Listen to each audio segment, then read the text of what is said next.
Bonjour à tous. Je réponds aujourd'hui à un investisseur spécialisé dans la location de courte durée. Il est propriétaire de plusieurs locaux à travers des sociétés civiles immobilières, SCI. Il exploite ses meublés de tourisme à travers une société par action simplifiée, une SAS, qui se charge de toute la gestion locative depuis la mise en ligne des annonces jusqu'au check-out et au ménage des meublés à la sortie des locataires. Notre investisseur vit de cette activité pérenne. Il est salarié de sa société, sa femme l'est également. Sa société salarie aussi une femme de ménage à temps partiel. Il m'indique, à juste titre, qu'il paye des charges sociales, des impôts et des prélèvements sociaux sur les salaires et les dividendes qu'il se verse. Il se demande s'il n'est pas possible, en toute légalité bien sûr, de réduire cette pression fiscale et sociale et ainsi d'optimiser sa rémunération. Voici ce que je lui propose. Sa société emploie un salarié. Elle est donc en mesure d'ouvrir des plans d'épargne salariale et retraite à l'attention des salariés et des dirigeants de la société. Ces plans d'épargne sont des comptes titres individuels ouverts au nom des salariés et des dirigeants. Ces plans bénéficient d'une formidable attractivité fiscale et sociale que les salaires ou les dividendes ne peuvent égaler, tout en permettant une prise en charge des frais d'entrée et de gestion par l'entreprise. Les bénéficiaires de ces plans peuvent verser jusqu'à 25% de leur rémunération brute annuelle dans ces plans. Notre investisseur et sa femme vont pouvoir bénéficier d'un abondement versé par leur entreprise. L'abondement est une sorte de prime à l'effort d'épargne du bénéficiaire versé par l'entreprise. L'abondement est toutefois plafonné en montant et en pourcentage des versements faits par les bénéficiaires sur leur plan. Au niveau de l'entreprise, l'abondement est déductible de l'IS ou de l'IR et est exonéré de charges sociales dans les petites structures. Au niveau du bénéficiaire, l'abondement est exonéré d'IR et de charges sociales. Il sera toutefois soumis aux prélèvements sociaux à hauteur de 9,7%. Pour notre investisseur, je cherche à minimiser son effort d'épargne personnel tout en maximisant l'abondement versé par sa société. Bien évidemment, la loi fixe des contraintes. L'abonnement maximal que peut verser une société s'élève à 3 242 € sur un plan d'épargne entreprise, un PEE, et à 6 484 € sur un plan d'épargne retraite, PERCO. Et cela chaque année. Autre contrainte, l'abondement ne peut également pas représenter plus de 300% des versements des salariés et des dirigeants dans leur plan d'épargne.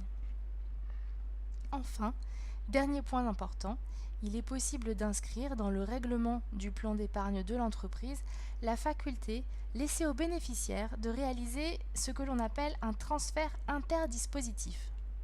Ce dernier point va nous permettre de maximiser l'intérêt financier du dispositif. Passons à la démonstration. Je propose à notre investisseur de verser 1 081 € sur son PEE. Précisons que pour qu'il puisse verser 1 081 € sur l'année civile, il faut que son salaire annuel brut s'élève à minima à 4 324 €. Et oui, rappelez-vous, les bénéficiaires des plans ne peuvent pas verser plus de 25% de leur rémunération brute annuelle au plan. La société va verser au plan de monsieur 300% de son versement, soit 3 242 €. Cet abondement est déductible des résultats de l'entreprise et notre investisseur ne paiera que les prélèvements sociaux d'entrée, soit 9,7% de cet abondement. Notre investisseur détient alors 4 323 € d'épargne. Et dans un second temps, notre investisseur va transférer dans son PERCO 2 162 € qui proviennent de son PEE. C'est un simple jeu d'écriture et cela ne lui coûte rien. La société va alors verser au plan de notre investisseur de nouveau 300% de son versement, soit, cette fois-ci, 6 484 €. Notre investisseur se retrouve à la tête d'une épargne cumulée de 10 807 euros, et cela chaque année, pour un effort d'épargne personnelle de 1 081 euros seulement. L'attractivité fiscale et sociale du dispositif est inégalable. Bien évidemment, sa femme va en faire autant. Il se retrouve donc chaque année à la tête de 21 614 euros d'épargne pour un effort initial d'épargne de 2 162 euros et une pression fiscale et sociale minimale. En utilisant le transfert interdispositif, l'effort d'épargne initiale est multiplié par 900%. Cette épargne est bloquée. Le bénéficiaire la placera, selon son profil et son aversion au risque, sur des titres de société. Il existe toutefois plusieurs cas de déblocage anticipé, comme par exemple l'acquisition de sa résidence principale.